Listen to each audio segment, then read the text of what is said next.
Use of movable assets rule under 377 clause.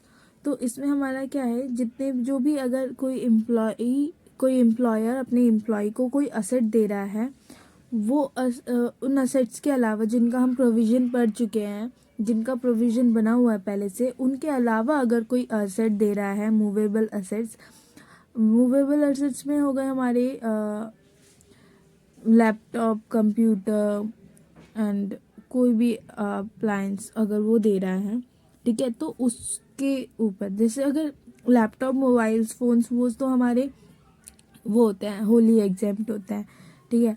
उसके अलावा अगर कोई मूवेबल एसेट्स दे रहा है, अनमूवेबल एसेट्स होते हैं हमारे, जो लैंड हो गई, बिल्डिंग हो गई, ये हमारी अनमूवेबल एसेट्स हैं, ठीक है। और उसके अलावा जो हमारे मूवेबल एसेट्स हैं, जो एक जगह से दूसरी जगह पे ट्रांसफ़र या पोजीशन हो सकता है, उसका वो ट्रांसफ़र हो सकता है जिसका, वो हमारे मूवेबल एसेट्स होते हैं, ठीक है। तो ऐसे ही कोई भी एसेट जिसका पहले से प्रोविज़न बना हुआ है, वो इस पे नहीं आएंगे। उसके अलावा अगर कोई है जिसका प्रोविज़न नहीं बना है, वो इसमें आएगा। Other than asset for which provision have been made, ठीक है, तो वो नहीं होगा इसमें। और उसके अलावा कोई, और ये किसके लिए होता है, ये हर एम्प्लॉय के लिए होता है, ठीक है, ऑल एम्प्लॉयज़ के लिए होता है। ओन्ड बाय एम्प्लॉयर, अगर अब देखो, अब एम्प्लॉयर ने कोई एसेट दिया है, वो उसका खुद का ओन्ड है, तो 10% ओरिजिनल कॉस्ट पे हम उसका टैक्सेबल करेंगे। और अगर वो हायर करके दे रहा है किसी से, तो जो वो चार्ज पे कर रहा है एम्प्लॉयर, वो हमारा टैक्सेबल परक्यूजाइट होगा, ठीक है, ठीक है। फिर उसके बाद है हमारा valuation of perquisites in respect of movable asset sold by an employer rule 378, कि अगर कोई मूवेबल असेट है एम्प्लॉयर का, वो उसने बेच दिया अपने एम्प्लॉय को, तो क्या मतलब, तो क्या वो परक्यूजाइट, वो भी हमारा परक्यूजाइट में इंक्लूड होगा, ठीक है। और कुछ वैल्यूएशन, उसकी जो वैल्यूएशन, टैक्सेबल वैल्यूएशन होती है, वो कैसे करता है वो देखेंगे। तो पहले तो हम देखा होगा, ये तो हमें पता ही है कि जब भी कोई सामान बेचते हैं, कुछ भी हम बेचते हैं, तो एसेट जब हम बेचते हैं, तो उसकी हम डेप्रिसिएशन निकालते हैं। हम क्या करते हैं, हम उसका book value at the time of sale, हम उसकी बुक वैल्यू निकालते हैं, और वो हमारी बुक वैल्यू क्या होती है, WDVB कहते हैं उसको, ठीक है, रिटर्न डाउन वैल्यू, है ना। और ये हमारी कैसे निकलती है, हमारी ओरिजिनल कॉस्ट में से माइनस कर देते हैं हम क्या, अक्यूमुलेटेड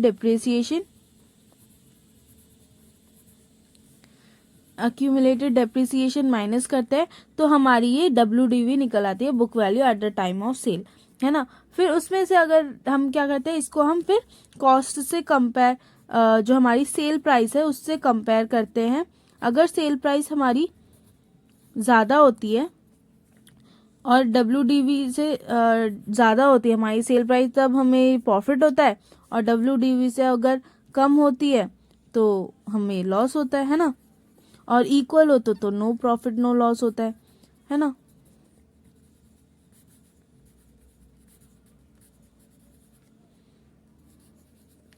तो अब देखो, प्रॉफिट, अगर ये हमारी एम्प्लॉयर है, यहाँ पे बेच कौन रहा है, ये हमारा एम्प्लॉयर का काम है ना। ये सारा प्रॉफिट लॉस जो हमने देखा वो एम्प्लॉयर का था, कि अगर वो सेल कर रहा है उस प्राइस पे, WDV से ज़्यादा है तो उसको प्रॉफिट होगा। अगर वो लॉस पे वो कर रहा है तो उसको सेल प्राइस कम होगी और WDV ज़्यादा होगा। और इक्वल है तो नो प्रॉफिट नो लॉस, ठीक है। तो पहले हम देख लेते हैं कि WDV कैसे कैलकुलेट करेगा एम्प्लॉयर। देखो, हर टाइप ऑफ असेट का अलग WDV है। अगर जो आप असेट बेच रहे हो, मूवेबल असेट बेच रहे हो, जो वो आपका इलेक्ट्रॉनिक आइटम या फिर कंप्यूटर है, तो आपका 50% WDV होगा। देखो, ये यहाँ पे कौन से आइटम्स आएंगे, इलेक्ट्रॉनिक आइटम्स में वो आइटम्स आएंगे जो कि हमारे डेटा हैंडलिंग से होते हैं, जो सिस्टम रिलेटेड होते हैं, ठीक है। वो अगर आपका हाउस होल्ड कोई मशीन है, हाउस होल्ड इलेक्ट्रॉनिक आइटम है, तो वो इंक्लूड नहीं होगा, लाइक वॉशिंग मशीन हो गया, ओवन हो गया, तो वो हमारा इसमें इंक्लूड नहीं होगा, ठीक है। फिर उसके बाद इसमें कितना लगेगा, 50% लगेगा, WDV मेथड से यूज़ करेंगे। से निकालेंगे, डेप्रिसिएशन निकालेंगे WDV मेथड से, और 50% रेट पे निकालेंगे। और अगर मोटर कार सेल कर रहे हैं तो उसका WDV मेथड से निकालेंगे और 20% रेट से निकालेंगे। और इसके अलावा अगर कोई एसेट हम बेच रहे हैं तो वो हमारा SLM मेथड से लगेगा 10% रेट पे, ठीक है। फिर इसके बाद उसने सेल कर दी, तो सेल करने के बाद हमने देखा कि सेल कैसे करते हैं, है ना। फिर उसके बाद अगर ये तो एम्प्लॉयर का था, ठीक है। अब एम्प्लॉय अगर देखें तो अगर वो जो उसकी परचेज प्राइस है वो उसकी एम्प्लॉयर की WDV से ज़्यादा है, तो उसको क्या हो रहा है, उसको तो बेनिफिट नहीं हो रहा है ना, नो बेनिफिट, क्यों, उसको ज़्यादा प्राइस पे करना पड़ रहा है, ठीक है। और अगर परचेज प्राइस उसका कम है WDV से तो उसको बेनिफिट हो रहा है, और अगर इक्वल है तो नो बेनिफिट, तो उसको कोई बेनिफिट नहीं हो रहा है ना, क्योंकि तो वो तो इक्वल प्राइस चार्ज कर रहा है। तो जो ये नो बेनिफिट वाला है वो हमारा टैक्सेबल नहीं होगा, ये हमारा टैक्सेबल नहीं होगा। और उसको जो बेनिफिट मिल रहा है तब वो जो जितना उसको बेनिफिट हो रहा है उतना टैक्सेबल होगा, और नो बेनिफिट है तो टैक्सेबल नहीं होगा, ठीक है। तो यहाँ पे तो उसको कोई बेनिफिट ही नहीं मिल रहा, जब बेनिफिट ही नहीं मिल रहा तो वो पक्यूजाइड कैसे हुआ, और वो पक्यूजाइड ही नहीं हुआ तो वो टैक्सेबल कैसे होगा जब उसको नो बेनिफिट हो रहा है। पर जब वहाँ पे बेनिफिट जहाँ हो रहा है तो उसको जितना बेनिफिट हो रहा है वो उसका टैक्सेबल होगा, ठीक है। तो इस पे एक क्वेश्चन करके देखते हैं अभी, ठीक है। तो हमारा क्वेश्चन है illustration 29, X Limited has sold the following assets to its employee Mr. Amit, compute taxable perquisite। तो एम्प्लॉय है मिस्टर एक्स, एम्प्लॉयर हैं और उनके एम्प्लॉय हैं मिस्टर अमित। मिस्टर एक्स ने मिस्टर अमित को ये कुछ एसेट्स प्रोवाइड किए हैं, इनकी मतलब प्रोवाइड नहीं किए, सॉरी, सोल्ड किए हैं, सेल किए हैं, ठीक है। तो इनके हमें टैक्सेबल परक्यूजाइट निकालनी है। Computer, date of purchase, purchase value, date of sale, sale price, car. अब देखो सेल में मैंने क्या बताया, सबसे पहले हमें क्या निकालना होता है, डेप्रिसिएशन निकालना होता है, ठीक है। तो हम पहले इसका डेप्रिसिएशन निकालेंगे।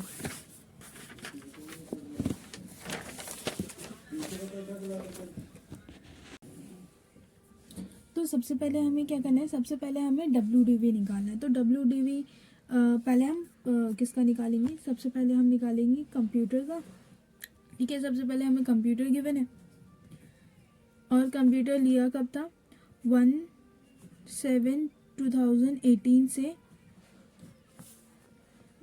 18/8/2021 का, ठीक है। परचेज वैल्यू थी 2 लाख की, और सेल्स प्राइस है 20,000 की, ठीक है। अब देखो कितने साल हुए हैं उसको,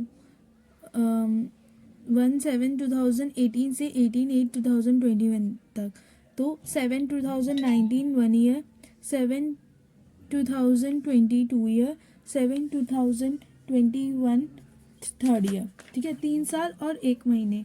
तो 3 साल का हम ले लेंगे पर 1 महीने का हम नहीं निकालेंगे, क्योंकि जब ईयर पूरा होता है, कंप्लीट ईयर का डेप्रिसिएशन हम लगाते हैं ना। तो अब WDV, यहाँ पे WDV कैलकुलेट करने के लिए हम पूरे कंप्लीट ईयर का लगाते हैं, उससे एक्सेस में अगर मंथ्स हैं कुछ तो उनका नहीं करते हैं हम, ठीक है। तो फर्स्ट ईयर में जो हमारा 31/7/2019 तक का जो हमारा डेप्रिसिएशन आएगा, कितना लगेगा हमारा, कंप्यूटर पे 15% लगता है, 50% लगता है, तो 1 लाख का डेप्रिसिएशन लग जाएगा वहाँ पे। फिर 2020 में 50,000, ठीक है। तो 50,000, अब बचा कितना हमारा, 50,000 बचा है। 1 लाख का डेप्रिसिएशन यहाँ पे लग गया तो 1 लाख बचा है हमारा, ठीक है। ये हमारी WDV, ये डेप्रिसिएशन और WDV, ठीक है। तो 2022 में हमारा 50,000 का लगेगा और 50,000 हमारा WDV आ गया। फिर उसके बाद 2021 में 31/7/2021 में हमारा कितना, सॉरी 6 में 30 मंथ का 30 डेज का होता है 6 मंथ। तो 36/2021 में हमारा 50,000 है, उसका 50% 25,000 और बचा कितना हमारा 25,000 हमारी उसकी वैल्यू WDV बची 2021 में। ठीक है, अब एक मंथ कितना बचा है, एक मंथ और 18 डेज, तो वो हमारा पूरा साल नहीं है, तो उस पर हम डेप्रिसिएशन अब नहीं लगाएंगे। तो 25,000 है और हमारा बेचा कितना है 20,000 में बेचा है, तो मतलब 5,000 जो होगी वो टैक्सेबल परक्यूजाइट हो जाएगी हमारी एम्प्लॉय की।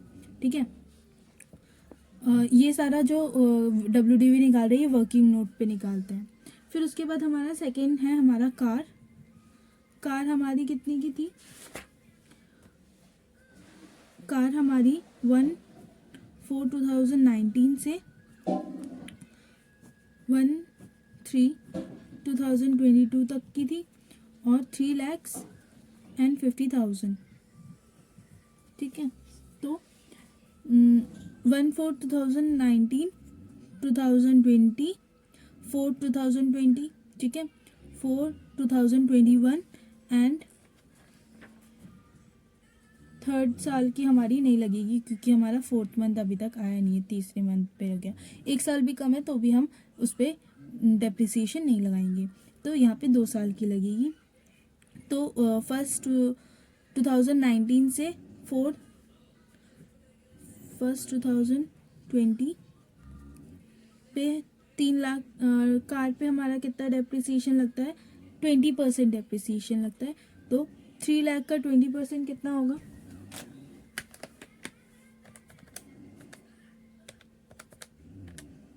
60,000। बचा हमारा कितना 2,40,000। फिर 2,40,000 पे 20% 448,000। बचा हमारा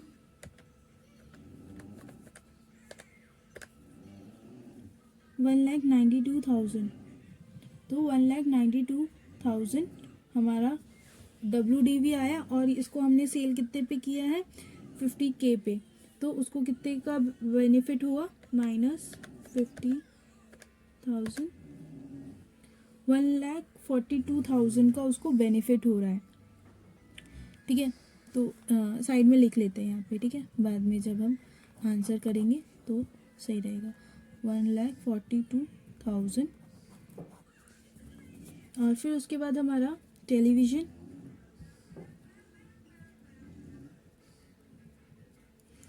ये हमारा अदर एसेट्स में आ गया, तो इस पे हमारा कितना डेप्रिसिएशन लगेगा 10%। हमारा कौन से मेथड से,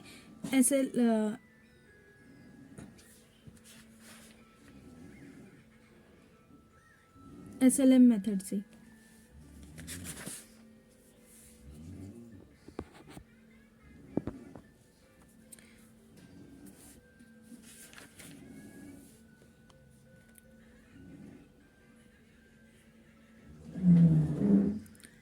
जो टेलीविज़न हमारा कितने SLM 10% SLM मेथड से लगेगा, जो कि हमारा लिया गया था, परचेज डेट है हमारी 1/4/2006 की टिल हमारा 1/7/2021 का।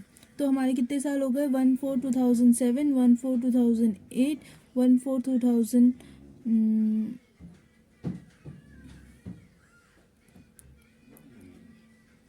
1/4/2006, ये कुछ ज़्यादा हो गया,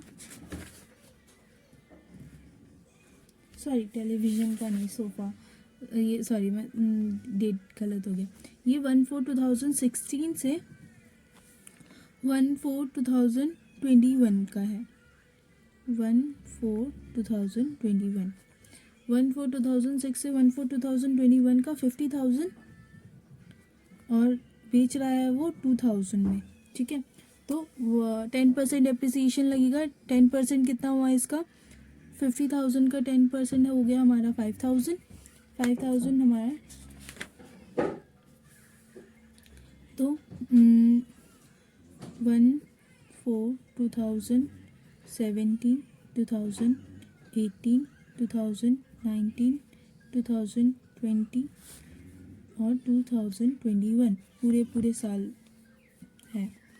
तो 5,000, 5,000, 5,000, 5,000, 5,000, 1 2 3 4 5 5 5 25,000। तो यहाँ पे हमारा कितना बचा? 25,000 का बच गया ये, ठीक है। और उसको बेनिफिट कितने का हो रहा है? यहाँ पे 23,000 का बेनिफिट हो रहा है। फिर उसके बाद हमारा नेक्स्ट है सोफ़ा। सोफ़ा हमारा लिया गया था 1/4/2006 में टिल हमारा 1/7/2021 में। अब यहाँ पे देखो, यहाँ पे क्या है, 6 7 8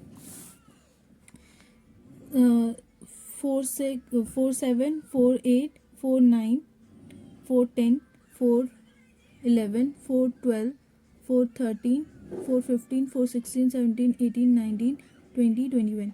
तो मतलब 12 साल। तो हमने ये पढ़ा था कि 10 साल तक अगर वो बेच रहा है, 10 साल के अंदर अंदर बेच रहा है, तो हमारा वो परक्यूजाइट पे आएगा। मतलब अगर वो 10 साल यूज़ करने के बाद बेच रहा है तो वो हमारा इसमें नहीं होता है, इस प्रोविजन में इंक्लूड नहीं होता है। तो वहाँ पे उसकी जो टैक्स WDV हम नहीं निकालेंगे, और जो हमारी टैक्सेबल परक्यूजाइट होगी वो भी हमारी निल आएगी, ठीक है। वो हमारा टैक्सेबल परक्यूजाइट निल आता है। तो यहाँ पे हमारी टैक्सेबल परक्यूजाइट निल आ गई। तो अब हम हमारी जो परक्यूजाइट, टैक्सेबल परक्यूजाइट कंप्यूटेशन, हमारा ये सारा तो हमारा अभी तक वर्किंग नोट में था, ठीक है। सोल्यूशन में होगा हमारा टैक्सेबल कंप्यूटेशन ऑफ टैक्सेबल परक्यूजाइट,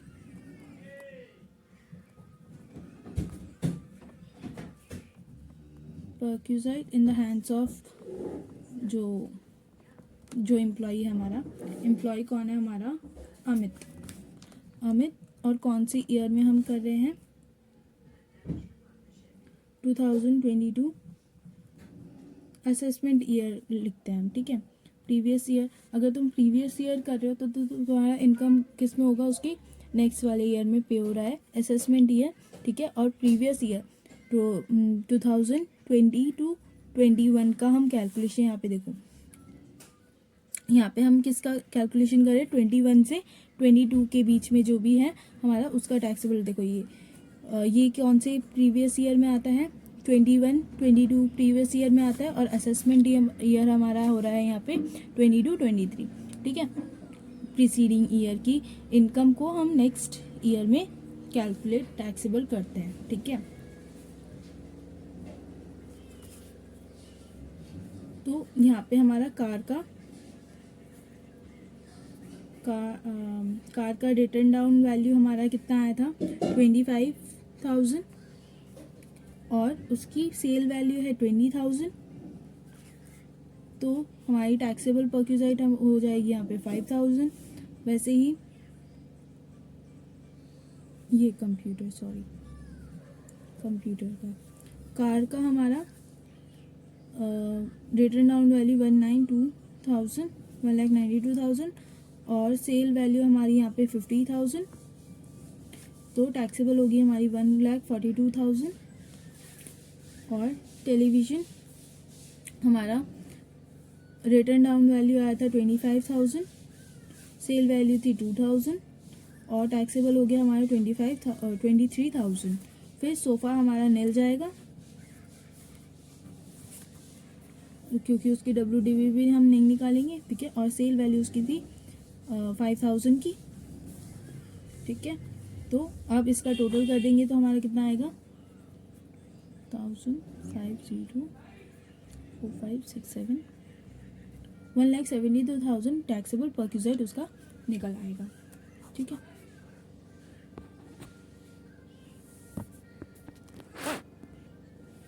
और फिर उसके बाद हमारा नेक्स्ट प्रोविज़न है हमारा मेडिकल फैसिलिटी का।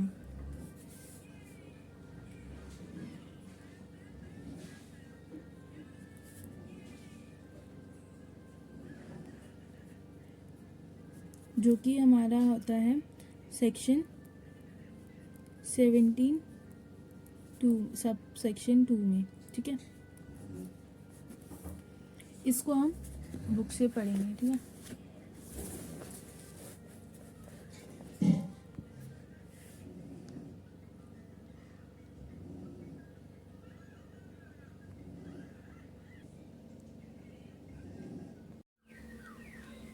तो मेडिकल फैसिलिटी, इसमें क्या होता है, जो एम्प्लॉयर है अपने एम्प्लॉय को कुछ मेडिकल फैसिलिटीज़ प्रोवाइड कर रहा है तो उसको कैसे टैक्सेबल करेंगे, उस परक्विजिट को कैसे टैक्सेबल करेंगे वो हम देखेंगे।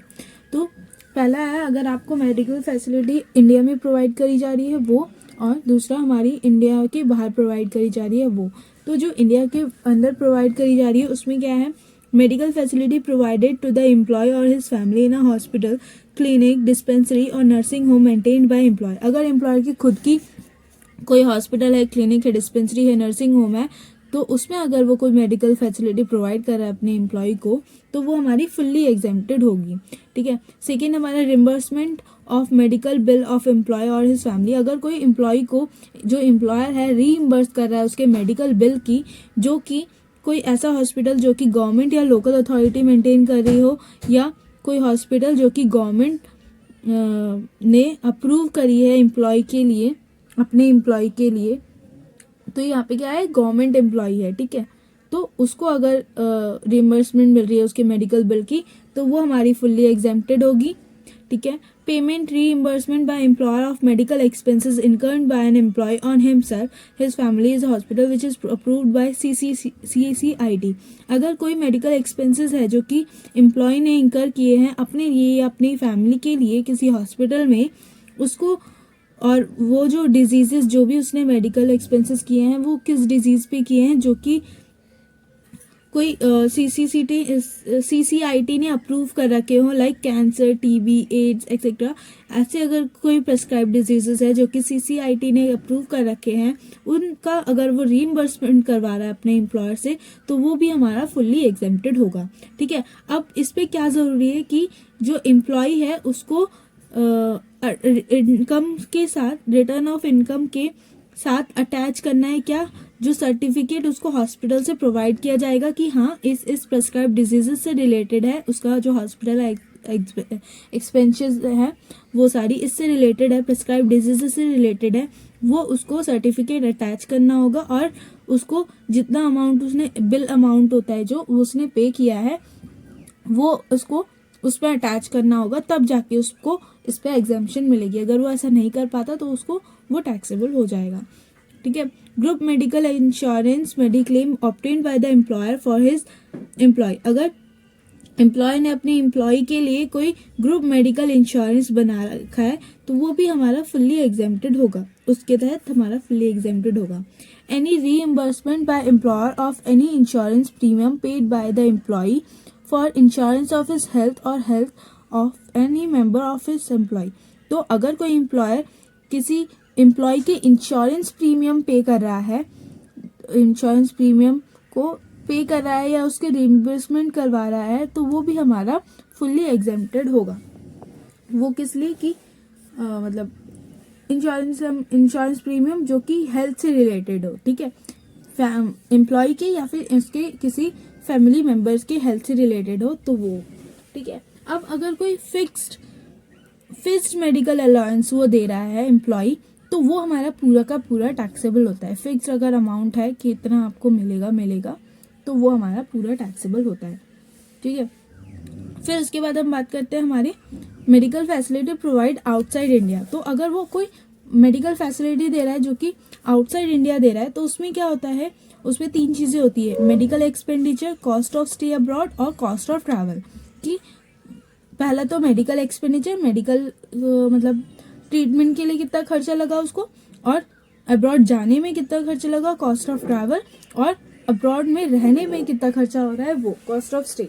तो देखो इसमें रहने और जाने में कौन कौन अलाउड है, पेशेंट और उसके साथ एक केयरटेकर अटेंडेंट जो भी उसके साथ एक जा रहा है, क्योंकि हाँ हॉस्पिटल्स में देखा है कि पेशेंट के साथ एक को अलाउ होता है, एक को ही रहना अलाउ होता है, तो यहाँ पे भी वो एक की एग्जेम्पशन देगा वो, ठीक है। और कितना एग्जेम्पशन देखो, पहला मेडिकल एक्सपेंडिचर और कॉस्ट ऑफ स्टे, इसमें होता है कि जितना हमारी आरबीआई परमिट कर दे उतना एग्जेम्प्ट होता है, उससे अगर एक्सेस खर्चा हो रहा है तो वो हमारा टैक्सेबल होता है, ठीक है। फिर उसके बाद cost of travel patient plus one attendant. तो कॉस्ट ऑफ ट्रैवल में क्या है कि कॉस्ट ऑफ ट्रैवल में हम क्या देखते हैं कि आपकी जो ग्रॉस टोटल इनकम है वो कितनी है, और वो ग्रॉस टोटल इनकम यहाँ पे कैसे कैलकुलेट होती है, पूरा ग्रॉस टोटल इनकम हमारा जितना भी आता है उसमें से हम माइनस कर देते हैं क्या, cost of travel. Cost of travel include नहीं करते हैं पहले, ठीक है। पहले ग्रॉस टोटल इनकम निकालेंगे, ग्रॉस टोटल में हमारी सैलरी आ गई, बेसिस आ गई, बोनस आ गया, फीस जो भी है हमारा सारा हो गया, और मेडिकल एक्सपेंडिचर भी, और मेडिकल कॉस्ट ऑफ स्टे भी, ठीक है, जो हमारा टैक्सेबल वाला होता है, टैक्सेबल वाला, ठीक है। टैक्सेबल ग्रॉस टोटल इनकम हम निकाल लेंगे पूरा। फिर उसके बाद हम देखेंगे कि वो कितना आ रहा है। अगर वो 2 लाख से ज़्यादा होता है तो कॉस्ट ऑफ ट्रैवल जो होगी वो पूरी की पूरी टैक्सेबल होगी। अगर वो 2 लाख से कम आता है तो वो हमारी एग्जेम्प्टेड होगी, मतलब उस पर वो हमारी एग्जेम्प्टेड होगी, ठीक है। तो अगर ग्रॉस टोटल इनकम 2 लाख से ज़्यादा हो गई है तो जितना भी हमारा कॉस्ट ऑफ ट्रैवल हो रहा है वो पूरा का पूरा टैक्सेबल हो जाएगा। पर अगर हमारी ग्रॉस टोटल इनकम 2 लाख से कम है तो हमारा पूरा का पूरा कॉस्ट ऑफ ट्रैवल हमारा एग्जेम्प्ट हो जाएगा, ठीक है।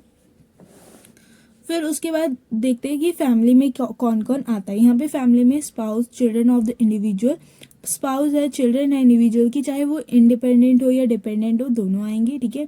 Parents, brothers, sisters of individual Holi और मेंटली डिपेंडेंट ऑन हिम, और पेरेंट्स, ब्रदर्स, सिस्टर्स जो है वो अगर डिपेंडेंट हैं, चाहे वो थोड़ा सा डिपेंडेंट हो या पूरा डिपेंडेंट हो, वो इसमें आएगा, इंडिपेंडेंट वाले नहीं आएंगे, ठीक है। और फिक्स मेडिकल अलाउंस मैंने पहले बता दिया कि वो हमारा पूरा टैक्सेबल होता है। Expenditure on medical treatment by employer may be by way of payment और रीइंबर्समेंट, या तो वो पेमेंट में कर सकता है या रीइंबर्स कर सकता है। ऊपर भी हमने पढ़ा कि रीइंबर्समेंट भी हमारी होती है। The perquisite is taxable in the hands of specified employee. However, if the bills are issued in the name of employee and reimbursed by the employer, then it shall be taxable in the hands of all employees. ये जो हमारी medical facilities होती है वो कुछ specified employees के लिए होती है। स्पेसिफाइड एम्प्लॉयज़ हमने क्या पढ़ा हुआ है क्या होता है। अब पर अगर जो ये पर्क्विसाइट है, अगर हमारी उसकी बिल जो है हमारा इशू कर रखा है एम्प्लॉय के नाम पे और फिर उसको रीइंबर्स भी करा है एम्प्लॉयर ने, तो हमारी वो ऑल एम्प्लॉयज़ के लिए भी टैक्सेबल हो जाएगी, ठीक है। फिर उसके बाद एक क्वेश्चन देख लेते हैं, कुछ क्वेश्चन देख लेते हैं।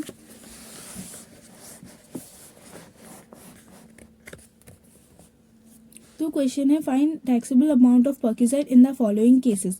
Y has been allowed a fix medical allowance of 2000 per month. Fix allowance है तो हमारा ये टैक्सेबल होगा। पर मंथ का है तो ईयर का यहाँ पे 12 से इंटू कर देंगे, हमारे 24,000 पर ईयर हमारा टैक्सेबल हो जाएगा क्योंकि वो फिक्स मेडिकल अलाउंस है। अपार्ट फ्रॉम रीइंबर्समेंट ऑफ पेटी मेडिकल बिल ऑफ 25,000, उसने मेडिकल बिल 25,000 का रीइंबर्स करवाया है। सो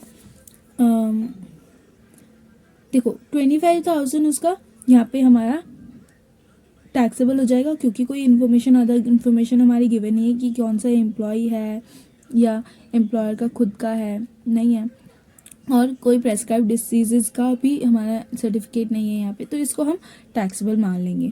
फिर उसके बाद हमारा क्या है, उसको उस जेड को और उसकी फैमिली को क्या मिल रहा है, मेडिकल फैसिलिटीज मिल रही है in the dispensary maintained by employer, कि एम्प्लॉयर की खुद के, वो हमने ऊपर देखा था कि वो हमारा फुल्ली टैक्सेबल होता है किसके लिए, एम्प्लॉय के लिए और उसके फैमिली मेम्बर्स के लिए, ठीक है। तो क्या क्या फैसिलिटीज प्रोवाइड करी जा रही है वो यहाँ पे लिखा है। यहाँ पे क्या है, मिस्टर जेड को मिल रहा है 2000 अमाउंट मिल रहा है उसको, ठीक है। अब वो मिस्टर जेड क्या है, हमारा एम्प्लॉय है, ठीक है, और उसको वैल्यू ऑफ फैसिलिटी प्रोवाइडेड हो रही है फैमिली मेम्बर्स को प्रीवियस ईयर के लिए। जेड हमारा एम्प्लॉय है तो उसका हमारा एग्जेम्प्ट हो जाएगा पूरा। मिसेस जेड हमारी उसकी वाइफ है तो वो भी हमारा एग्जेम्प्ट होगा। मेजर सन है, इंडिपेंडेंट है, पर वो सन है तो हमने देखा था सन हो चाहे डिपेंडेंट हो चाहे इंडिपेंडेंट हो, सन, डॉटर, स्पाउस, चिल्ड्रंस, ये हमारे एग्जाम मतलब एग्जेम्प्टेड होता है, फैमिली मेम्बर्स में आते हैं, ठीक है। तो ये भी हमारा एग्जेम्प्ट हो जाएगा। माइनर डॉटर वो भी हमारी एग्जेम्प्ट हो जाएगी, ठीक है। डिपेंडेंट यंगर ब्रदर, अब वो ब्रदर है पर डिपेंडेंट है, तो ये भी हमारा एग्जेम्प्ट हो जाएगा। Independent younger sister of Z, तो सिस्टर है पर इंडिपेंडेंट है, तो ये हमारा यहाँ पे टैक्सेबल होगा, ठीक है। Dependent sister in law, sister in law हमने देखा था कि पेरेंट्स, ब्रदर्स एंड सिस्टर्स जो डिपेंडेंट होते हैं वो यहाँ पे आते हैं, और डिपेंडेंट सिस्टर इन लॉ हमारा नहीं लिखा था, तो वो भी हमारा टैक्सेबल हो जाएगा। तो कौन कौन हमारे यहाँ पे टैक्सेबल होगा? डिपेंडेंट यंगर ब्रदर, ये नहीं, ये टैक्सेबल नहीं होगा। इंडिपेंडेंट यंगर सिस्टर, ये हमारा टैक्सेबल होगा, और ये हमारा टैक्सेबल होगा। 10,000 5,000 टैक्सेबल होगा। और फिर हमारा रीइंबर्समेंट ऑफ मेडिकल बिल, उसको मिली थी कितने की, यहाँ पे 25,000 की, तो वो हमारा टैक्सेबल होगा। और फिर जो हमारा 24,000 यहाँ पे वो टैक्सेबल होगा। तो टोटल यहाँ पे कितना हो गया, कैलकुलेटर,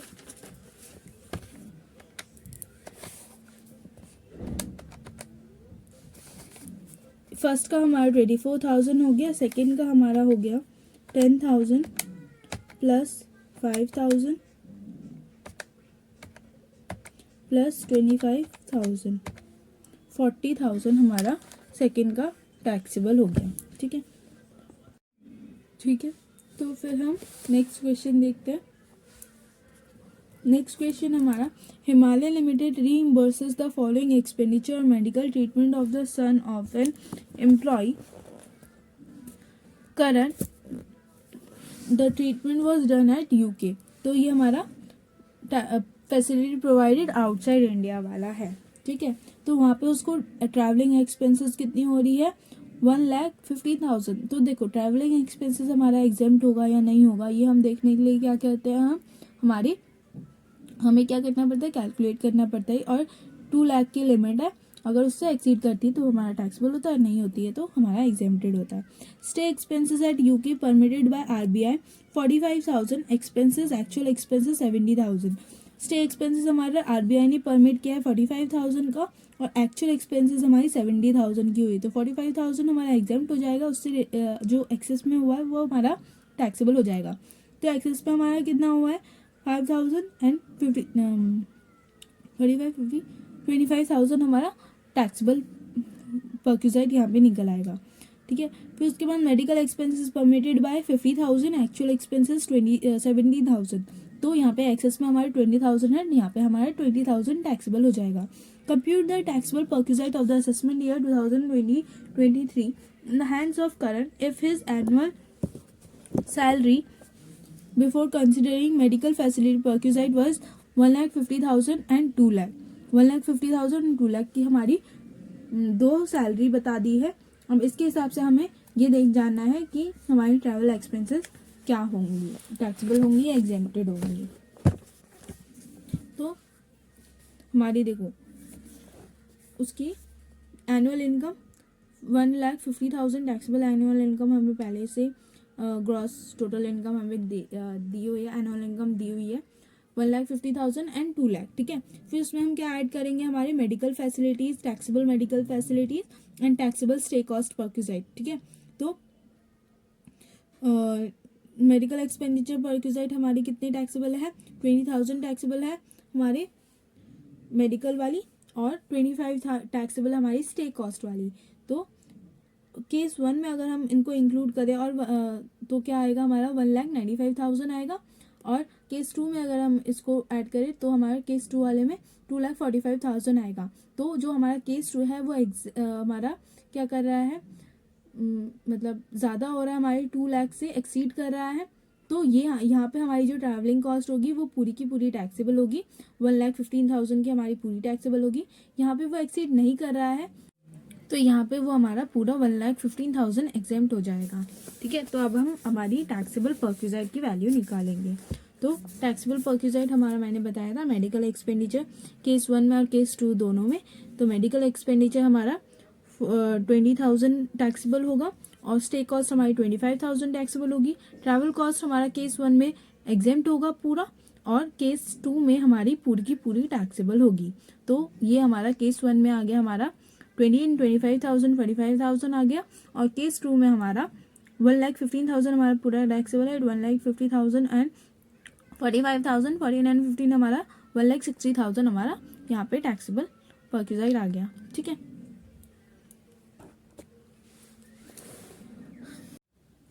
नेक्स्ट है हमारा leave travel concession. Leave travel concession क्या होता है कि पहले हमने पढ़ा था हॉलीडे टूर पे जो वो मिल रहा था, उसमें था कि जो एम्प्लॉई है वो पहले से ऑफिस के काम के लिए टूर पे जा रहा है, फिर उसको वो एक्सटेंड करा के अपने हॉलीडे के लिए यूज़ कर रहा है, वो वाला हमने पढ़ा था। तो ये है लीव ट्रैवल कंसेशन की, जब एम्प्लॉयर अपने एम्प्लॉय को ट्रैवल करने के लिए लीव दे, ठीक है, और उसके खर्चे वो खुद उठाए, तो वो उसके लिए जो परक्यूजाइट होता है वो हमारा लीव ट्रैवल कंसेशन कहलाता है। वो ये हमारा सेक्शन 10(5) में आता है। ठीक है, तो इसमें क्या है, if an employee goes on travel on leave with his family and travelling cost is reimbursed by the employer, then such reimbursement is fully exempted. और जो जितना वो रीइंबर्स कर रहा है अपने एम्प्लॉय को उसके खर्चे के लिए, तो वो हमारा पूरा का पूरा एग्जेम्प्ट होता है। ठीक है,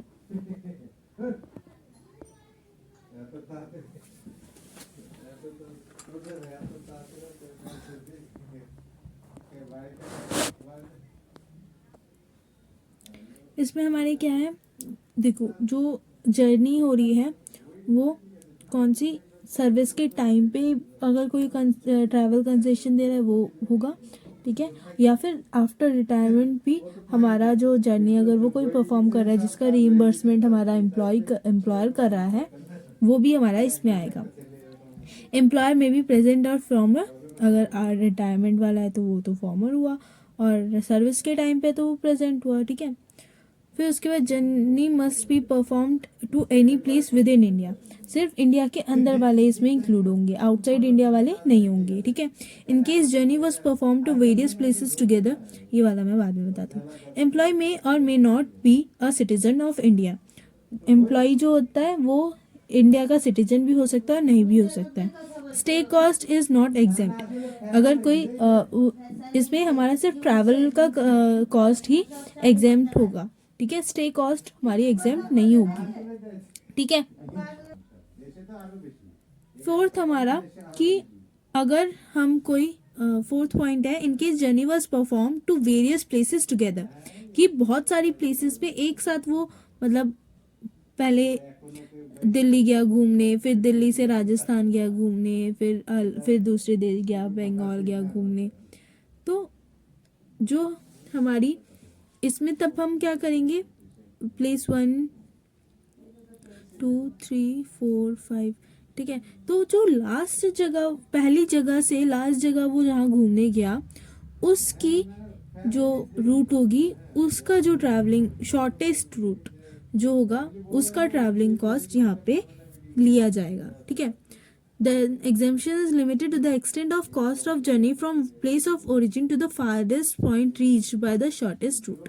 तो सबसे छोटा रास्ता जो कि एंड पॉइंट है, ट्रैवल का एंड पॉइंट, वहाँ पे से और फर्स्ट पॉइंट से ट्रैवल का एंड पॉइंट तक जो शॉर्टेस्ट रूट से जो ट्रैवल होगा वो हमारा इसमें लिया जाएगा। ठीक है, एग्जेम्पशन क्या क्या है, exemption is limited to the amount actually incurred on the travel to the extent as under. अब एग्जेम्पशन हमने देखी कि एग्जेम्प्ट होता है इन सब चीज़ों में।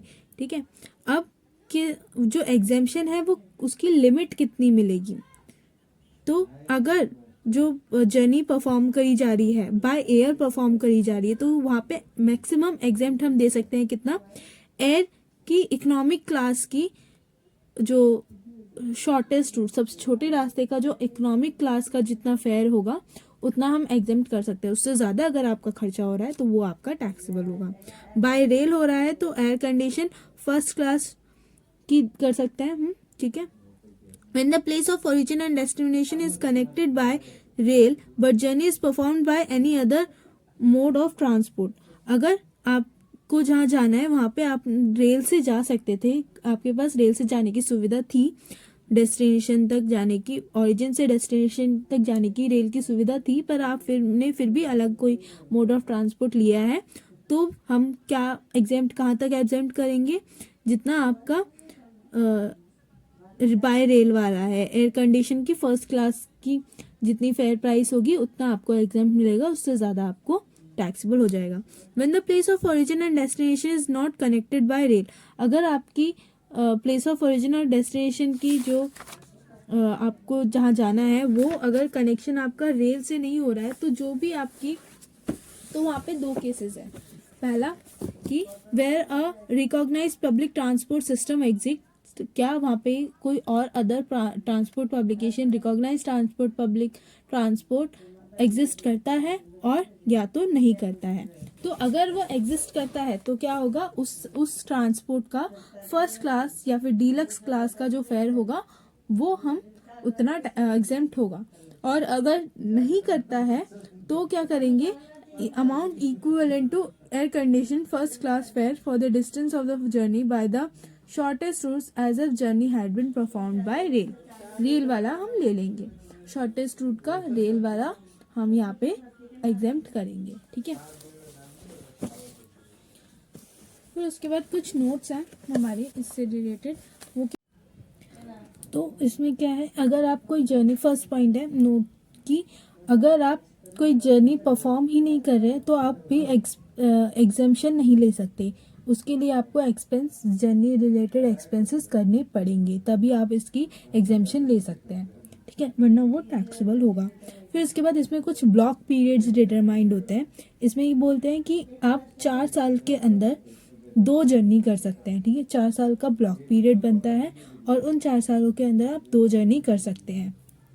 और उससे अगर ज़्यादा अगर आप जर्नी कर रहे हैं उन 4 सालों के अंदर तो आपको उसमें एग्जाम्पशन नहीं मिलेगी, सिर्फ 2 जर्नी तक ही एग्जाम्पशन मिलती है। Exemption is available in respect of 2 journeys performed in a block of 4 calendar years commencing from 1 जनवरी 1986। और ये कब से हुआ है लागू, 1 जनवरी 1986। तो 1986 से हुआ है तो 1986 1987 वाला होगा, फिर 1987, फिर 1988 वाला ईयर, ठीक है, 1988 टू 1989 वाला ईयर, 1989 से 1990 वाला पीरियड, तो ये 4 ब्लॉक पीरियड होगा, फिर उसके अगले 4, फिर अगले 4, तो ऐसे करके हर एक ब्लॉक पीरियड बनता है, ठीक है। कैरी फॉरवर्ड फैसिलिटीज की, कैरी फॉरवर्ड फैसिलिटीज क्या होती है कि where concession is not avail during the preceding block whether on one occasion और both, then any one journey performed in the first calendar year of the immediately succeeding block will be additionally exempted, not counted in 2 journey limit। कि अगर आपने पहले journey limit में, मतलब पहले block में अगर आपने जर्नी नहीं की है, एक जर्नी नहीं की है या दोनों ही जर्नी नहीं की है, तो आपको दूसरी जो ब्लॉक होगी उसमें एक एक्स्ट्रा लिमिट मिल जाएगी। 2, अगर आपने 2 ही नहीं की है तो भी आपको 1 मिलेगी, 2 की नहीं मिलेगी, ठीक है। मतलब 2 उस ब्लॉक पीरियड की 2 तो हैं, उन 4 ब्लॉक पीरियड के 2 हैं, और जो आपने अगर प्रीसीडिंग ब्लॉक के मतलब 1 या 2 नहीं किए हैं तो आपको जो अभी करेंट ब्लॉक में आपको 1 एक्स्ट्रा मिल जाएगा, ठीक है।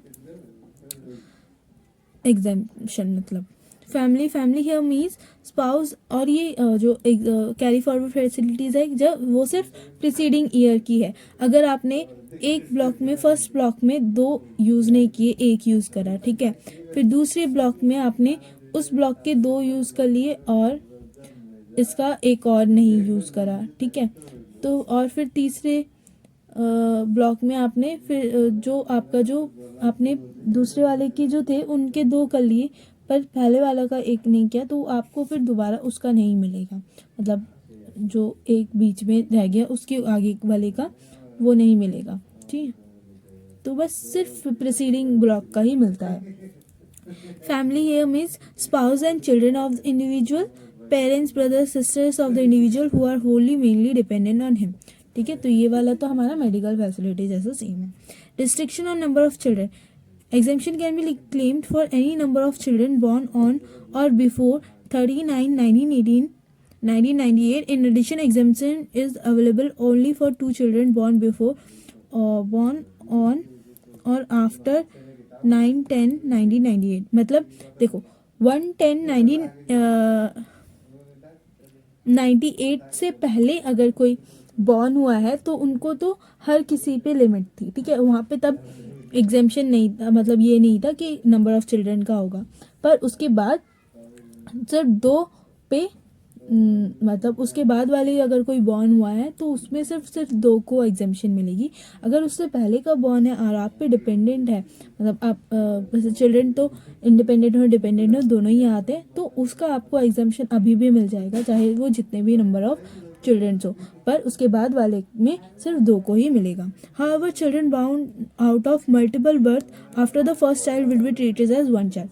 पर अगर आपका इस डेट के बाद भी अगर आपका पहला चाइल्ड हुआ है फिर दूसरे चाइल्ड में आपको ट्विन हो गया तो वो ट्विन आपका इसमें एक ही माना जाएगा. ट्विन हो गया या ट्रिपलेट्स हो गए तो वो आपका फिर एक ही माना जाएगा, क्योंकि उस पर आपका कंट्रोल नहीं था कि वो वहाँ पे ज़्यादा हो गए. वैसे तो आपका है वो दूसरा ही ना, नंबर दूसरे नंबर पे ही पैदा हो रहा है, बॉर्न दूसरे नंबर पे ही हो रहा है, तो वो एक माना जाएगा. ठीक है. Fixed leave travel allowance. अगर कोई फिक्स्ड लीव ट्रैवल अलाउंस है तो वो आपका एग्जेम्प्ट नहीं होगा, क्योंकि वो फिक्स्ड अमाउंट पे होता है एम्प्लॉय को लीव ट्रैवल अलाउंस के जरिए, तो वो आपका यहाँ पे एग्जेम्प्ट नहीं होगा. Exemption under section 10(5) is for travel cost and does not include stay cost और अदर कॉस्ट. सिर्फ ट्रैवल कॉस्ट पे इस पे एग्जेम्पशन मिलेगी, और अगर आपको कोई स्टे कॉस्ट है या फिर अदर कॉस्ट है उस पर आपको एग्जेम्पशन नहीं मिलेगी. और अगर वो एम्प्लॉयर पे कर रहा है और वो फिर हमारा टैक्सेबल होगा. ठीक है. फिर उसके बाद अदर पर्क्यूजाइट्स. यहाँ पे हमारे सारे पर्क्यूजाइट्स लिखे हैं, ये सारा मैंने करवा दिया है. रेंट फ्री अकोमोडेशन हो गया है, concession hotel accommodation, motor car owned employer, free domestic servant हो गया है, gas electricity water facility, free education, free transport, other fringe benefits में ये सारे हो गए हैं. ठीक है. फिर fair market value of specified security और sweat equity shares allotted to the employee. तो ये भी हमने पढ़ा कि जो हम जब किसी को अलॉट करते हैं तो हम क्या यूज़ करते हैं, वहाँ पे फेयर मार्केट वैल्यू पे हम टैक्सेबल, जब कंप्यूटेशन करते हैं तो हम फेयर मार्केट वैल्यू पे लेते हैं. ठीक है. लीव ट्रैवल कंसेशन हमने पढ़ लिया है. Income tax paid by employer on non monetary perquisites. हमने जो पर्क्यूजाइट्स होते हैं वो तो नॉन मॉनिटरी होते हैं. इन एनी अदर केस अगर मैंने जैसे कैश पर्क्यूजाइट्स हमने देखा था वो 5,000 पे एग्जेम्प्ट होता है, एक्सेस पे टैक्सेबल होता है. फिर मेडिकल फैसिलिटीज़ पढ़ लिया हमने, रिम्बर्समेंट वाला, पेमेंट वाला. Any obligation of employee paid by employer unless otherwise specifically exempted. और कोई ऑब्लिगेशन है तो वो हमारी टैक्सेबल होती है, स्पेसिफाइड एम्प्लॉयज़ के लिए भी और नॉन स्पेसिफाइड एम्प्लॉयज़ के लिए भी. अगर कुछ स्पेशली एग्जेम्प्टेड हो तो वो अगर हो तो, वरना फिर वो टैक्सेबल होती है पूरी. ठीक है. Allotment transfer of specified securities और सेट इक्विटी शेयर्स हमने ये भी पढ़ लिया. Contribution in excess of 1,50,000 to superannuation fund. तो ये है कि अगर जो एम्प्लॉयर है एम्प्लॉय के सुपर एन्युएशन फंड में कंट्रीब्यूट कर रहा है कुछ, तो अगर 1,50,000 से ज़्यादा वो कंट्रीब्यूट कर रहा है तो वो स्पेसिफाइड एम्प्लॉयज़ के लिए भी टैक्सेबल होगी और नॉन स्पेसिफाइड एम्प्लॉयज़ के लिए भी टैक्सेबल होगी. ठीक है. फिर उसके बाद है हमारा प्रोविडेंट फंड. प्रोविडेंट फंड क्या होता है कि देखो कि कोई एम्प्लॉय है या कोई भी पर्सन है वो कुछ सेविंग्स करता रहता है ताकि जब वो रिटायर हो तब उसको वो लमसम में उसको अमाउंट को विड्रॉ कर सके. ठीक है. तो एक तो प्रोविडेंट फंड की एम्प्लॉय के लिए एम्प्लॉयर कुछ सेविंग करवाता है, वो एम्प्लॉयर एक फंड बनाता है जिससे कि एम्प्लॉय की सैलरी में से कुछ अमाउंट वो डिडक्ट करके उस फंड में ट्रांसफ़र करके रखता है, सेव करके रखता है, और जितना एम्प्लॉय से कंट्रीब्यूट, एम्प्लॉय के सैलरी में से वो डिडक्ट कर रहा है पीएफ के नाम पे, उतना ही अमाउंट वो भी खुद अपने उसके एम्प्लॉय के पीएफ में वो भी जमा कराता है, और जब वो रिटायर हो रहा होता है तब उसको वो अमाउंट दी जाती है। और एक होता है पब्लिक प्रोविडेंट फंड, कि आप एम्प्लॉयर नहीं है, एम्प्लॉयर नहीं करता, वो एम्प्लॉय खुद अपने प्रोविडेंट फंड, जैसे पोस्ट ऑफिस हो गए उसमें भी पीएफ है, तो या फिर कोई गवर्नमेंट स्कीम के तहत कोई पीएफ स्कीम है, तो वहाँ पे वो पर्सन खुद जाके सेविंग्स करता है, और रिटायरमेंट के टाइम पे जब उसे चाहिए, एक फिक्स्ड ईयर पे उसे जब चाहिए हो तब वो ले लेता है।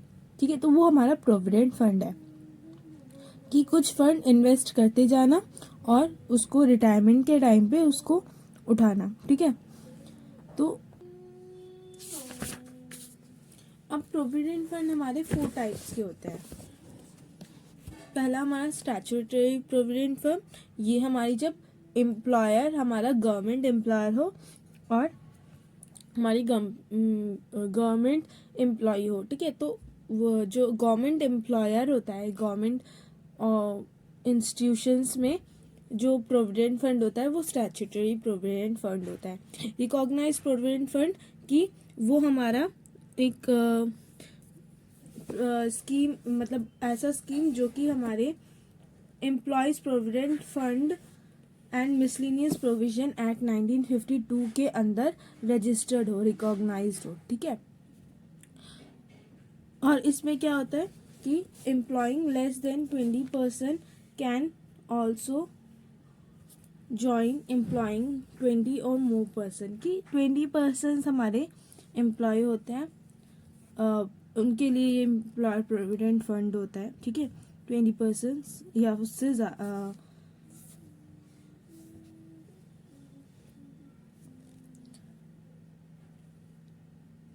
20% से ज़्यादा के लोग ही हो सकते हैं, 20% से कम नहीं कर सकते, और अगर 20% से कम भी कर रहे हैं तो अग्री होना चाहिए। ठीक है, फिर उसके बाद अनरिकॉग्नाइज फंड, जो इस एक्ट में रिकॉग्नाइज नहीं हो। ठीक है, तो वो हमारा अनरिकॉग्नाइज फंड होता है। पब्लिक प्रोविडेंट फंड मैंने अभी बताया, तो वहाँ पे क्या होता है कि जो एम्प्लॉय है सॉरी एम्प्लॉय नहीं है, वो सेल्फ एम्प्लॉयड है। ठीक है, उसका खुद का सेल्फ एम्प्लॉयमेंट है, उसका कोई एम्प्लॉयर नहीं है, तो वो क्या कर रहा है, खुद अपनी पर्सनल सेविंग्स कर रहा है किसी पब्लिक इंस्टीट्यूशन में, और वहाँ से वो प्रोविडेंट फंड जैसे एसबीआई हो गया। ठीक है, उसमें वो खुद अपना प्रोविडेंट फंड बना रहा है, तो वो क्या होता है, वो स्टैट्यूटरी में नहीं आएगा क्योंकि गवर्नमेंट एम्प्लॉयर नहीं है कोई। रिकॉग्नाइज प्रोविडेंट फंड में भी इस एक्ट में भी तहत नहीं है, और ना ही वो अनरिकॉग्नाइज्ड है, कि कोई एम्प्लॉयर नहीं है। तो एम्प्लॉयर ही जब नहीं है तो इन तीनों में वो आ नहीं सकता, क्योंकि इन तीनों में एम्प्लॉयर चाहिए होता है, तो वो पब्लिक प्रोविडेंट फंड उसमें आता है जिसमें कोई एम्प्लॉयर ना हो उसका। ठीक है, अब इसके टैक्स ट्रीटमेंट क्या होती है वो हम देखेंगे। देखो, प्रोविडेंट फंड में क्या क्या होता है, एम्प्लॉयर कॉन्ट्रीब्यूशन, एम्प्लॉय कॉन्ट्रीब्यूशन। अभी मैंने बताया कि एम्प्लॉय कंट्रीब्यूट करता है, थोड़ा उसकी सैलरी में से डिडक्ट होता है, और उतना अमाउंट वो फिर एम्प्लॉयर कंट्रीब्यूट भी करता है ना, कुछ अमाउंट एम्प्लॉयर कंट्रीब्यूट भी करता है और कुछ अमाउंट एम्प्लॉय कंट्रीब्यूट भी करता है। फिर उस पे उन दोनों को इंटरेस्ट मिलता है। इंटरेस्ट किस पे, एम्प्लॉयर की कंट्रीब्यूशन पे, इंटरेस्ट किसके, एम्प्लॉय की कंट्रीब्यूशन पे। फिर वो एकदम लास्ट में जब वो रिटायर होता है तब वो विड्रॉ कर जाता है, रिफंड मिलता है उसको। ठीक है, तो पहले हम बात करेंगे कि एसपीएफ क्या होता है। देखो, एसपीएफ में हमारा एम्प्लॉयर का कंट्रीब्यूशन जो होता है वो एग्जेम्प्ट होता है, उस पर कोई टैक्सेबल वैल्यू नहीं होती है। ठीक है, तो वो उसका पूरा का पूरा एग्जेम्प्ट हो जाएगा। एम्प्लॉयज़ कंट्रीब्यूशन में इसमें उसको डिडक्शंस मिल जाती है 80 सेक्शन 80C के अंदर, और वो क्या होती है वो हम जब डिडक्शंस पढ़ेंगे तब उसमें पढ़ेंगे। एम्प्लॉय के कंट्रीब्यूशन में उसको कुछ डिडक्शंस मिल जाती है। फिर उसके बाद इंटरेस्ट ऑन एम्प्लॉयर्स कंट्रीब्यूशन, ये भी हमारा टैक्सेबल नहीं होता है, और इंटरेस्ट ऑन एम्प्लॉयज़ कंट्रीब्यूशन ये भी हमारा टैक्सेबल नहीं होता है। पर इसमें कुछ अमेंडमेंट है, वो मैं बताऊंगी बाद में। और अब देखो, जब यहाँ पे एग्जेम्प्ट है, यहाँ पे भी डिडक्शन है, यहाँ पे भी एग्जेम्प्ट है, तो उसको लास्ट में भी कोई एग्जेम्प्ट मतलब लास्ट में भी कोई उसको टैक्स नहीं देना पड़ेगा। एसपीएफ का ये फायदा है, ठीक है, कि वहाँ पे कहीं भी उसको कुछ टैक्सेबल नहीं होती है, ठीक है।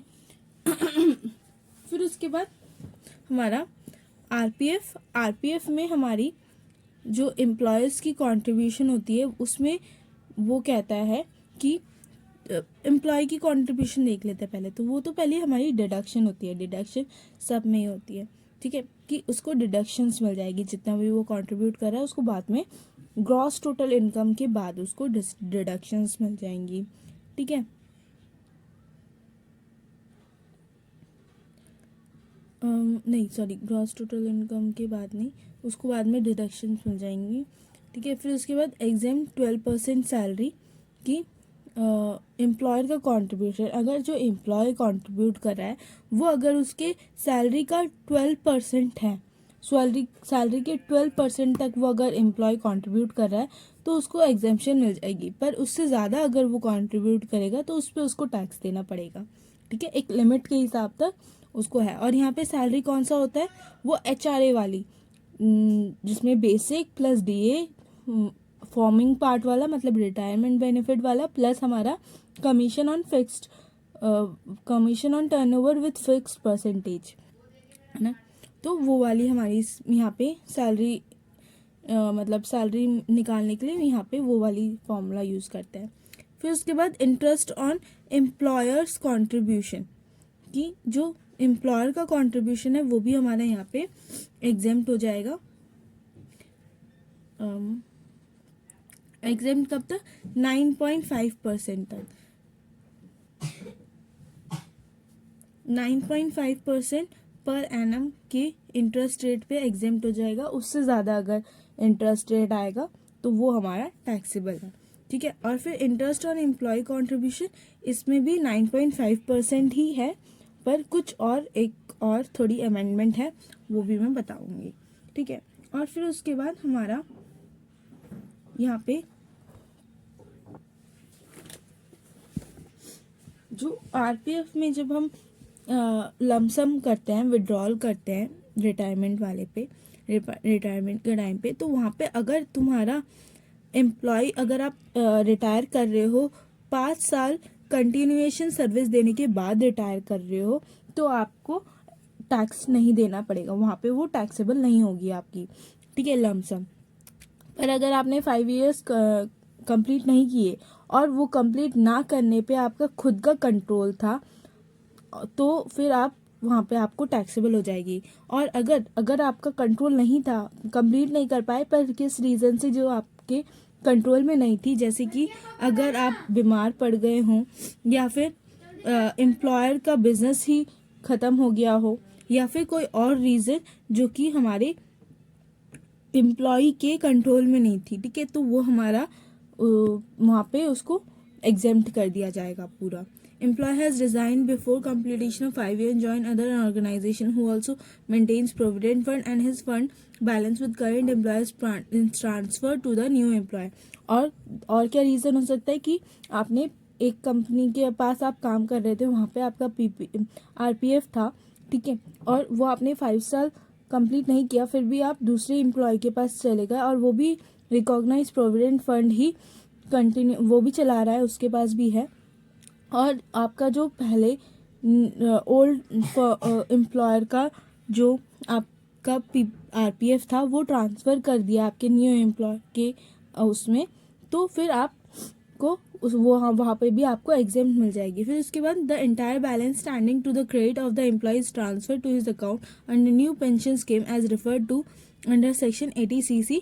और अगर आपका जो बैलेंस है पहले आरपीएफ में, वो आपका ट्रांसफ़र हो गया है किसमें, न्यू पेंशन स्कीम के अंदर 80cc सेक्शन के अंदर न्यू पेंशन स्कीम में अगर ट्रांसफ़र हो गया है तो भी आपका वहाँ पे एग्जेम्प्ट हो जाएगा। पर अगर आपका कोई कंट्रोलेबल रीज़न था और फिर भी आप उसको कंटिन्यूएशन सर्विस नहीं कर पाए 5 साल की, तो आपका वहाँ पे टैक्सेबल हो जाएगा। ठीक है, तो ये था हमारा किसका, लमसम विड्रॉल ऑफ आरपीएफ का। ठीक है, फिर उसके बाद हम बात करते हैं कि यहाँ पे जो इंटरेस्ट और एम्प्लॉय कंट्रीब्यूशन है, जिस जो अमेंडेंट है, हमारी अमेंडमेंट है एसपीएफ और आरपीएफ से रिलेटेड, और वो कब से आई है, फाइनेंस बिल्स ऑफ 1/4/2021 से लागू हुई है। ठीक है, फाइनेंस बिल में आया था वो 2021 की फाइनेंस बिल में आया था, कमेंस हुआ है हमारा 1/4/2021 से। ठीक है, तो उसमें ये है कि अगर आपकी जो एम्प्लॉय की कंट्रीब्यूशन है वो अगर आपकी 2 लाख तक है, ठीक है, तो आपका वो फुल्ली एग्जेम्प्ट हो जाएगा। अगर आपकी एक्सीड कर रही है, इफ एक्सीडिंग, देन जो एक्सीड अमाउंट है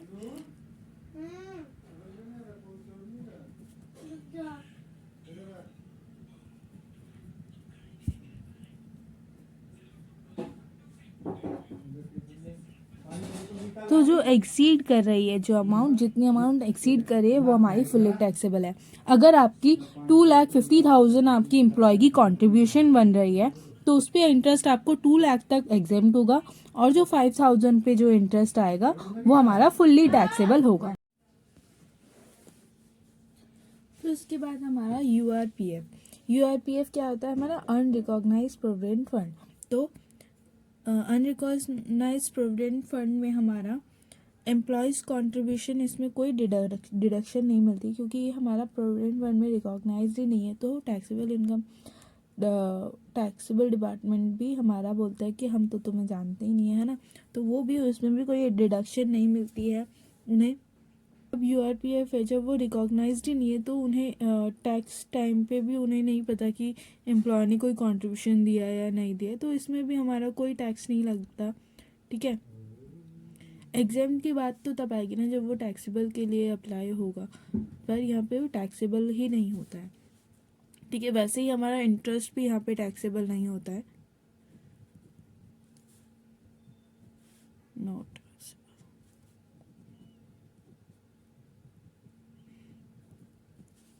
फिर उसके बाद हमारा लमसम विड्रॉल। यहाँ पे जब लमसम वो करता है, देखो जब पूरे ही साल उसको टैक्स डिपार्टमेंट से कोई उसका लेना देना ही नहीं है, उसको पता ही नहीं है कि हुआ था, पर अचानक से जब पीएफ आ जाएगा तो यहाँ पे होता है कि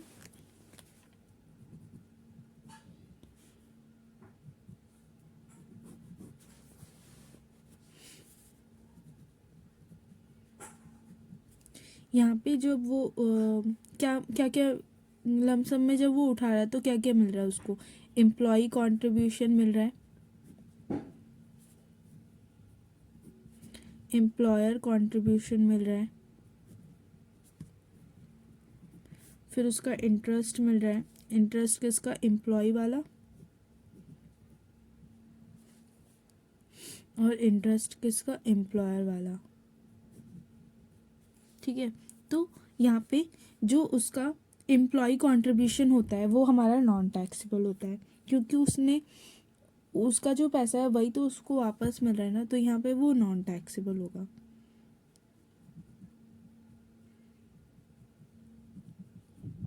ठीक है, फिर उसके बाद एम्प्लॉयर कंट्रीब्यूशन, यहाँ पे वो नॉन टैक्सेबल क्यों होता है, क्योंकि उसने पहले ही जब पीएफ डिडक्ट हो रहा था तो उसके पीएफ का जो अमाउंट था वो डिडक्ट हो रहा था, पर उसको जो वो टैक्स दे रहा था, वो टैक्स वो किस पे दे रहा था, वो जो उसकी सैलरी ड्यू है उस पे ही दे रहा था ना, चाहे उसका पीएफ का अमाउंट कट जा रहा था पर फिर भी वो सैलरी तो पूरे पीएफ वाले पे भी टैक्स दे रहा था, तो इसीलिए यहाँ पे वो नॉन टैक्सेबल होगा, क्योंकि उस पर वो टैक्स पहले दे चुका है। फिर उसके बाद एम्प्लॉयर कंट्रीब्यूशन, ये हमारा, इस पे जो टैक्स लगेगा वो हमारा टैक्सेबल एज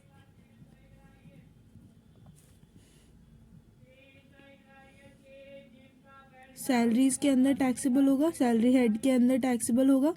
ठीक है, interest on employer's interest on employee contribution, ये हमारा टैक्सेबल होगा किस पे, फ्रॉम अदर सोर्सेस वाले पे, इनकम फ्रॉम अदर सोर्सेस के रूप में टैक्सेबल होगा। ठीक है, क्योंकि वो हमारा अनरिकॉग्नाइज्ड प्रोविडेंट फंड है, तो पीएफ वो हमारा रिकॉग्नाइज्ड ही नहीं है, तो उसको हम नहीं मानेंगे। हम बोलेंगे कि जो आपने अपना कंट्रीब्यूशन किया है उसको हम कैसे मानेंगे, आपका इनकम फ्रॉम अदर सोर्सेज मान के हम उसको टैक्सेबल करेंगे, ठीक है। और ये फुल्ली टैक्सेबल होता है, ये भी फुल्ली टैक्सेबल होता है। और फिर उसके बाद जब हमारे एम्प्लॉयर कॉन्ट्रीब्यूशन हमारा फुल्ली टैक्सेबल है सैलरी के अंडर, तो उसका इंटरेस्ट भी हमारा फुल्ली टैक्सेबल होगा सैलरीज के अंडर, ठीक है।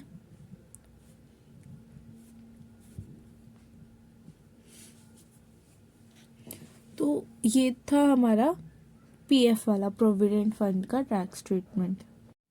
अब इस पे एक क्वेश्चन करते हैं।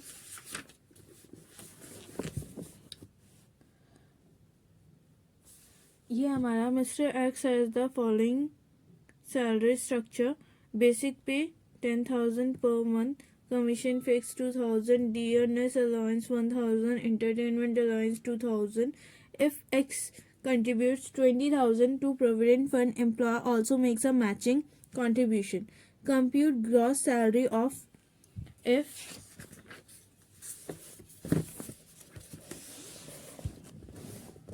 Mr. X is a government employee and such provident fund is statutory provident fund. Mr. X is an employee of Y Limited and such fund is recognized fund. Mr. X is an employee of Z Limited and such fund is unrecognized fund. तो हमें इसकी taxable value निकालनी है, ठीक है, taxable salary निकालनी है। तो टैक्सेबल सैलरी निकालते हैं तो सबसे पहले क्या होता है, हमारा बेसिक होता है। और बेसिक हमने अभी पीछे देखा तो बेसिक हमारा कितना था, 10,000 पर मंथ। तो 10,000 पर मंथ हमारा पर ईयर का 1,20,000 हो गया। और देखो 1,20,000 जो है उसमें हमारा पीएफ भी इंक्लूडेड है। पूरे हमारा जो टैक्स लगता है सैलरी के, उसका टैक्स लगता है वो हमारा पीएफ का इंक्लूडेड होता है, मैंने बताया था, ठीक है। तो वो पूरा हमारा टैक्सेबल होगा। फिर उसके बाद हमारा कमीशन था 2,000, फिक्स कमीशन है हमारा, ये टर्नओवर पे नहीं है, फिक्स कमीशन है 2,000 हमारा, ठीक है। फिर उसके बाद अलाउंसेस में हमारा डीएनएस अलाउंस था 1,000 पर मंथ का, तो हमारा 12 मंथ्स का 12,000 हो गया। एंटरटेनमेंट अलाउंस था हमारा 2,000 पर मंथ का, तो वो हमारा 24,000 हो गया। फिर उसके बाद हमारा एम्प्लॉयर कॉन्ट्रीब्यूशन, एम्प्लॉयर कितना कंट्रीब्यूट कर रहा है, जितना हमारा एम्प्लॉय कंट्रीब्यूट कर रहा है। और एम्प्लॉय हमारा कितना कंट्रीब्यूट कर रहा था, 20,000 कंट्रीब्यूट कर रहा था, तो हमारा 20,000। और उस पर जो हमारे जो एम्प्लॉयर्स कंट्रीब्यूशन पीएफ होता है, एसपीएफ में हमारा वो पूरा एग्जेम्प्ट होता है ना। तो वो हमारा पूरा का पूरा एग्जेम्प्ट हो गया है यहाँ पे, और ये नील आ गई। तो हमारी जो इसको कैलकुलेट करेंगे तो हमारी कितनी आ गई, 1,20,000 हमारी बेसिक थी, प्लस हमारी कमीशन 2,000, फिर हमारा डीएनएस अलाउंस 12,000, फिर हमारा एंटरटेनमेंट अलाउंस 24,000, हमारा 1,58,000 आ गया, ठीक है। फिर उसके बाद हमारा केस 2 है, हमारा रिकॉग्नाइज्ड फंड है, तो बेसिक सेम रहेगा, कमीशन सेम रहेगा, डीएनएस अलाउंस एंटरटेनमेंट अलाउंसेस हमारे सेम रहेंगे। फिर उसके बाद हमारा employers contribution to PF, employer का कंट्रीब्यूशन है यहाँ पे क्या होता है, हमारा 12% सैलरी तक एग्जेम्प्ट होता है ना। एम्प्लॉयर कंट्रीब्यूशन हमारा 20,000 हो रहा है। अब हम सैलरी कैलकुलेट करेंगे, तो सैलरी कैसे कैलकुलेट करते हैं हम, basic, DA and commission turnover वाला। तो बेसिक है हमारे पास 1,20,000, और यहाँ पे हमें जो डीए हमारा बताया नहीं है कि फॉर्मिंग पार्ट है या नहीं है, तो हम ये मान के चल रहे हैं कि फॉर्मिंग पार्ट है, ठीक है, रिटायरमेंट बेनिफिट वाला है। आप नोट दे सकते हो कि क्वेश्चन में अगर आपको बताया नहीं हो डीए कौन सा है ये, तो आप नोट दे सकते हो, या आप मान के चल लो वो फॉर्मिंग पार्ट का है, या फिर आप ना मान के चल लो कि वो फॉर्मिंग पार्ट का नहीं है, फिक्स्ड है, ठीक है। तो हम यहाँ पे हम मान ले रहे हैं कि वो फॉर्मिंग पार्ट का है, तो हमारा कितना हो गया, 1,20,000 प्लस हमारा 12,000, और यहाँ पे कमीशन ऑन टर्नओवर हमारा नहीं है, तो ये हमारा 1,32,000 हमारा सैलरी हो गया। इसका 12% करेंगे हम, 15,840 तक एग्जेम्पशन होगी, उसके बाद एक्सेस में जो हमारा होगा वो हमारा टैक्सेबल होगा। तो मतलब 4,160 हमारा टैक्सेबल हो गया यहाँ पे, ठीक है। फिर टोटल हमारा जो ग्रॉस सैलरी आ जाएगी। फिर उसके बाद था हमारा अनरिकॉग्नाइज प्रोविडेंट फंड। तो अनरिकॉग्नाइज प्रोविडेंट फंड में हमारा बेसिक वही रहेगा, कमीशन वही रहेगा, डीएनएस अलाउंस, एंटरटेनमेंट अलाउंस हमारा वही रहेगा। और जो हमारा एम्प्लॉयर्स कंट्रीब्यूशन प्रोविडेंट फंड है वो हमारा अनरिकॉग्नाइज है जब, तो उस पर हमारा कोई टैक्स भी नहीं लगेगा, ठीक है। तो वो हमारा निल होता है। फिर उसके बाद हमारा सेम आ जाएगा, उसको 1,58,000 आ जाएगा, ठीक है।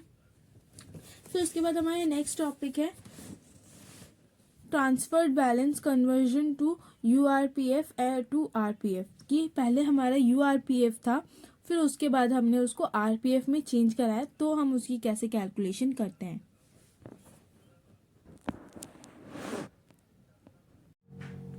तो इसमें हम क्या करते हैं कि जो हमारा पहले वो यूआरपीएफ था, फिर उसको वो क्या कर रहा है, ऑर्गेनाइजेशन एम्प्लॉयर क्या कर रहा है, commissioner of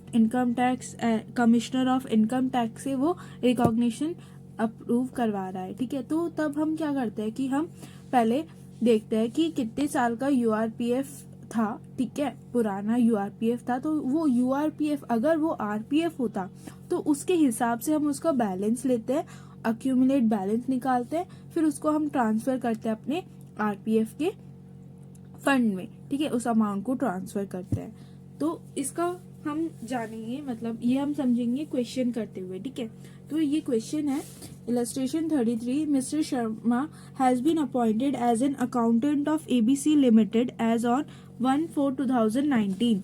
Since then, he is working in the same company. The salary structure and incremental details are as under: basic 5,000, 1,000, 8,000, 1,500, 14,000. ये क्या है, ये ग्रेडेड स्केल पे हो रहा है। यहाँ पे ग्रेडेड स्केल पे बताया था मैंने कि इसमें क्या है कि 5,000 उसकी पहली सैलरी है, फिर उसके बाद हर साल उसको 1,000 की इंक्रीमेंट हो रही है जब तक वो 8,000 ना बन जाए, ठीक है। फिर उसके बाद 8,000 जब हो जाएगी, उसके बाद फिर उसको 1,500 की इंक्रीमेंट होगी हर साल, और कब तक होगी, जब उसकी 14,000 सैलरी ना हो जाए, ठीक है। तो ये हमारा ऐसे होता है। फिर उसके बाद हमारा क्या है, फिर उसको डीए मिल रहा है 3,000, फिर उसकी इंक्रीमेंट 500 टिल इट रीचेस 5,000, फिर इंक्रीमेंट है 1,000 की टिल इट रीचेस 10,000, ठीक है। He and his employer contribute to ERPF 14% of basic and DA, की बेसिक और डीए का 14% वो एम्प्लॉयर और वो एम्प्लॉय कॉन्ट्रीब्यूट कर रहा है। Every year 9% of interest is credited to such fund. As on 1/4/2021, the fund gets recognition, hence the accumulated balance in URPF was transferred to RPF. Comment on tax treatment of such transferred balance. की पहले वो 9% दे रहा था, फिर उसके बाद 1/4/2021 को वो फंड क्या है, रिकॉग्निशन मिल गई है और वो आरपीएफ बन गया है। तो हमें निकालना है कि कितना बैलेंस हम ट्रांसफर करेंगे टैक्स ट्रीटमेंट के लिए, ठीक है। तो पहले हम कितने साल के लिए वो यूआरपीएफ था, 2 साल के लिए हमारा 2019 से 1/4/2019 से शुरू हुआ और 1/4/2021 पे खत्म हुआ। 1/4/2019, 1/4/2020 और 1/4/2021 को वो आरपीएफ में कन्वर्ट हो गया। तो यहाँ पे हमारे 2 साल हमारा पूरा वो यूआरपीएफ था। तो हम उस 2 साल की कैलकुलेशन ट्रांसफर बैलेंस हम निकालेंगे। और हम कैसे निकालेंगे, जो एग्जेम्प्ट होगा वो हम कितना कंसिडर करेंगे कि वो आरपीएफ में कितना एग्जेम्प्ट होता, ठीक है। पहले तो हम टैक्सेबल निकालेंगे कि कितनी कंट्रीब्यूशन हुई है।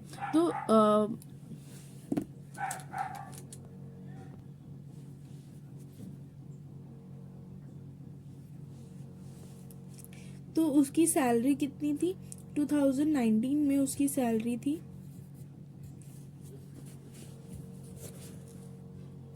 5,000 की, 5,000 इंटू 12 प्लस उसकी डीए थी 3,000 की, 3000 इंटू 12 कितनी हो गई? 60,000 और 36,000,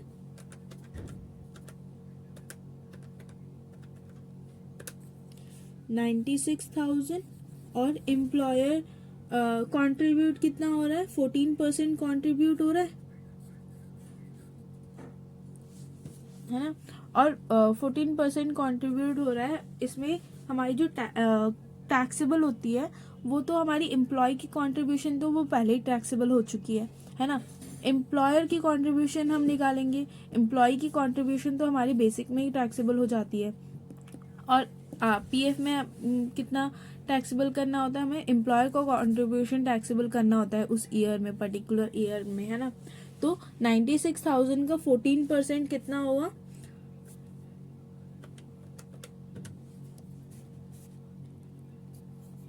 13,440 और फिर 2020 का कितना होगा? 5,000 में उसको इंक्रीमेंट हो रही थी, कितनी? 1,000 की इंक्रीमेंट हो रही थी। तो 2020 में उसको 2021 में उसको कितना सैलरी होगा? 6,000 की सैलरी होगी, इंटू में 12, प्लस में उसको डीए मिलेगा कितना? 3,500 का, इंटू में 12।